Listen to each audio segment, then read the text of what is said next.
الرحمن الرحیم۔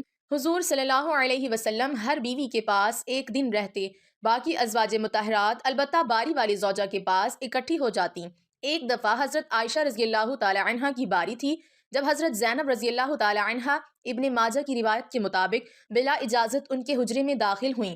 آپ کو معلوم نہ تھا کہ حضرت زینب رضی اللہ تعالی عنہ موجود ہیں۔ اندھیرے میں آپ نے ان کی طرف ہاتھ بڑھایا تھا کہ حضرت عائشہ رضی اللہ تعالی عنہ بولیں، یہ زینب ہیں۔ آپ نے ہاتھ کھینچ لیا، اس پر ان دونوں میں تکرار ہونے لگی اور ان کی آوازیں بلند ہو گئیں۔ ادھر نماز کھڑی ہونے لگی تو حضرت ابوبکر صدیق رضی اللہ تعالی عنہ نے آپ کو بلا لیا۔ حضرت عائشہ بولیں، ابھی نماز ادا کرنے کے بعد میرے والد مجھے خوب ڈانٹیں گے۔ ایسا ہی ہوا۔ حضرت ابوبکر رضی اللہ تعالی عنہ نے انہیں سختی سے ڈانٹا، تم حضرت صلی اللہ علیہ وسلم کے سامنے اس طرح بولتی ہو؟ ایک بار رسول اللہ صلی اللہ علیہ وسلم حضرت عائشہ رضی اللہ تعالی عنہ کے پاس آئے تو انہوں نے پوچھا، آج کہاں رہے؟ فرمایا، اے حمیرہ، ام سلمہ کے پاس تھا۔ کہا، ام سلمہ سے آپ کا جی نہیں بھرتا؟ مجھے بتائیں، اگر آپ ایک وادی کے دو کنارے پر اتریں، ایک سے گھاس چرا لی گئی ہو اور دوسرے کنارے پر کوئی گھاس کھانے والا نہ آیا ہو، آپ جانور کہاں چرانا چاہیں گے؟ فرمایا، وہ جس کا سبزہ چکھا نہ گیا ہو۔ میں آپ کی دوسری عورتوں کی طرح نہیں، میرے علاوہ ہر عورت دوسرے مرد کے پاس رہی ہے۔ حضور صلی اللہ علیہ وسلم مسکرا دیے۔ شاہ روم مقوقس نے رسول اللہ صلی اللہ علیہ وسلم کو ایک کبتی باندھی ہدیہ کی۔ حضرت عائشہ رضی اللہ تعالی عنہ کہتی ہیں کہ وہ حاملہ ہوئی تو مجھے پریشانی لگ گئی۔ ابراہیم کی ولادت ہوئی لیکن ماریا کو دودھ نہ آتا تھا۔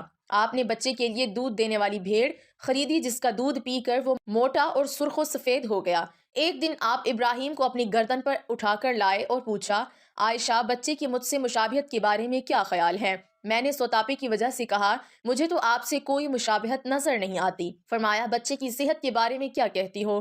میں نے کہا، جو بھیڑوں کا دودھ پیتا ہو وہ ایسے ہی ہو جاتا ہے۔ حضرت عائشہ رضی اللہ تعالی عنہ فرماتی ہیں، میں ان عورتوں سے چڑتی تھی جو اپنا آپ رسول اللہ صلی اللہ علیہ وسلم کو ہبہ کر دیتی تھیں۔ میں کہتی تھی، بھلا کوئی عورت اپنے تئیں ہبہ کر سکتی ہے؟ جب اللہ تعالیٰ نے یہ آیت اتاری، اے نبی، اپنی بیویوں میں جس کو چاہیں الگ رکھیں اور جسے چاہیں اپنے پاس رکھیں اور جسے چاہیں الگ کرنے کے بعد واپس بلا لیں، اس میں بھی کوئی حرج نہیں، تو میں نے کہا، مجھے لگتا ہے آپ کا رب آپ کی خواہش پوری کرنے میں جلدی کرتا ہے۔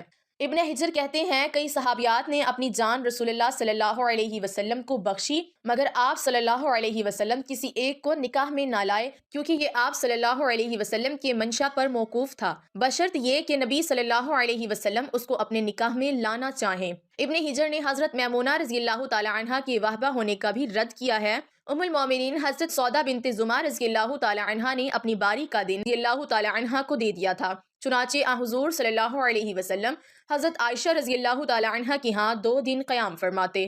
حضرت عائشہ رضی اللہ تعالی عنہ فرماتی ہیں، سودا کے علاوہ کوئی عورت ایسی نہیں کہ میرا اس جیسے طور طریقے اختیار کرنے کو دل چاہے مگر ان میں بھی تندی تھی۔ ایک بار حضرت صفیہ بنت حی اور حضرت عائشہ میں جھگڑا ہوا، دونوں نے ایک دوسرے کے باپ کو برا بھلا کہا۔ رسول اللہ صلی اللہ علیہ وسلم نے سنا تو فرمایا، صفیہ، تم ابوبکر کو گالی دے رہی ہو؟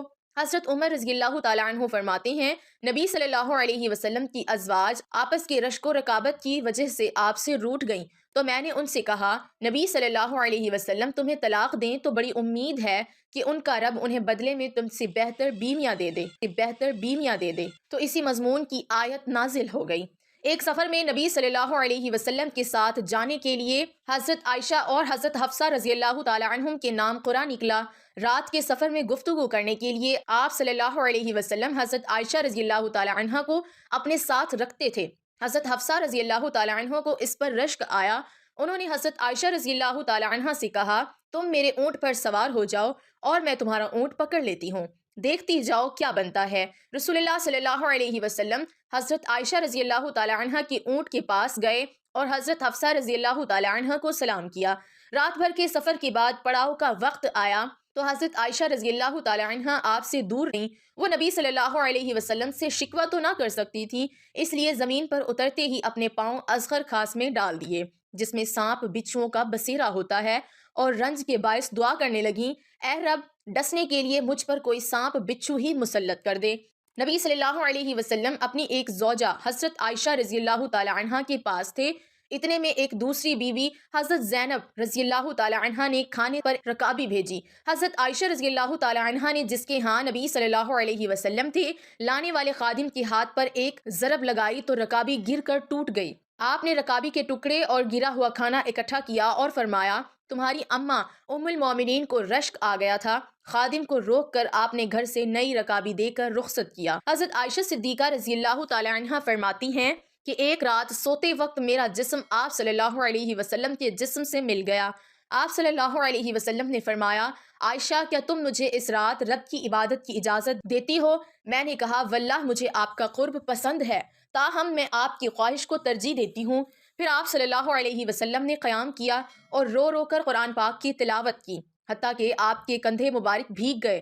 پھر آپ صلی اللہ علیہ وسلم بیٹھ کر تلاوت کرتے رہے، حتیٰ کہ آپ صلی اللہ علیہ وسلم کے پہلو آنسوؤں سے تر ہو گئے۔ پھر لیٹ کر تلاوت کی اور روتے رہے، حتیٰ کہ زمین تر ہو گئی۔ آپ صلی اللہ علیہ وسلم کے پاس جب حضرت بلال رضی اللہ تعالی عنہ آئے تو انہوں نے کہا، یا رسول اللہ صلی اللہ علیہ وسلم، میرے والدین آپ پر قربان، کہ اللہ تعالیٰ نے آپ کے آئندہ اور گزشتہ کے تمام گناہ معاف نہیں کر دیے؟ فرمایا، بلال، پھر میں شکر گزار بندہ نہ بنوں؟ اللہ تعالیٰ نے مجھ پر اس رات یہ آیت نازل فرمائی، یعنی آسمان و زمین کی پیدائش میں، دن رات کی گردش میں اہل عقل کے لیے نشانیاں ہیں، جو اللہ کا ذکر کھڑے بیٹھے اور لیٹے ہر حال میں بجا لاتے ہیں، اور وہ زمین و آسمان کی پیدائش پر غور و فکر کرتے ہیں اور کہتے ہیں، اے ہمارے پروردگار، تو نے یہ سب کچھ باطل پیدا نہیں کیا، تو پاک ہے، ہمیں آگ کے عذاب سے نجات عطا فرما۔ اللہ پاک ہمیں دین کی سمجھ نصیب فرمائے اور ہمارا خاتمہ ایمان پر فرمائے، آمین۔ ناظرین، کمنٹ باکس میں ایک بار صلی اللہ علیہ وسلم